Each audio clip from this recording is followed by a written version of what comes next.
May the Lord bless you and keep you. May the Lord shine His face upon you and be gracious to you. May the Lord show His favor and give you peace.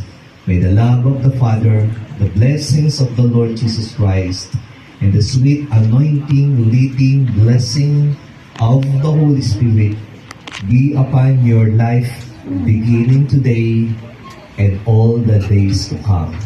This we pray, and everybody may say, Amen. Will you please praise the congregation, mga prayer sa kanila? Tikit ang tayo ng Martin Lord. Tikit ang pangbilang. Ayan, okay. By the authority vested in me by the Republic of the Philippines and the Jesus is Lord Church worldwide, I now pronounce you as husband and wife. Nanginigit na kayo, no?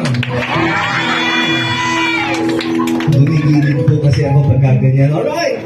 Mark Gilbert, the most awaited and final instruction of the day. The most exciting instruction of the day.